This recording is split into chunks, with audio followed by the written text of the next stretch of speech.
بسم اللہ الرحمن الرحیم۔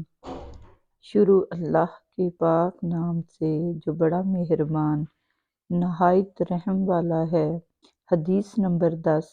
حضرت عبداللہ بن عباس رضی اللہ عنہ سے روایت ہے، حضور صلی اللہ علیہ وسلم نے ارشاد فرمایا، جو شخص اپنے والدین کو رحمت کی نگاہ سے دیکھے گا، اللہ تعالیٰ اس کے بدلے میں اسے حج مبرور و مقبول کا ثواب عطا کریں گے۔ بسم اللہ الرحمن الرحیم۔ شروع اللہ کے پاک نام سے جو بڑا مہربان نہایت رحم والا ہے۔ حدیث نمبر 11۔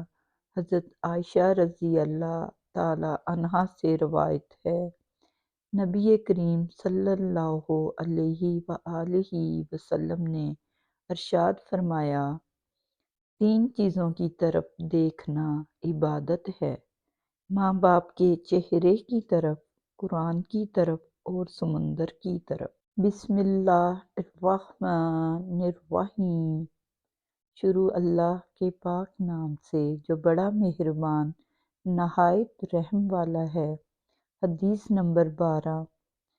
حضرت عائشہ رضی اللہ عنہا فرماتی ہیں کہ ایک شخص نبی کریم صلی اللہ علیہ وآلہ وسلم کی خدمت میں حاضر ہوا۔ اس کے ساتھ ایک بوڑھے بزرگ بھی تھے۔ آپ صلی اللہ علیہ وسلم نے اس سے پوچھا کہ تمہارے ساتھ ان کا کیا رشتہ ہے؟ اس نے کہا، یہ میرے والد ہیں۔ آپ صلی اللہ علیہ وسلم نے فرمایا، بہت خوب، لیکن برخوردار، ادب کا تقاضا یہ ہے کہ تم ان سے آگے نہ چلو، بیٹھنے میں ان سے پہل نہ کرو اور نہ ان کو ان کے نام سے پکارو، اور کوئی ایسا کام نہ کرو جس سے لوگ انہیں گالی دیں۔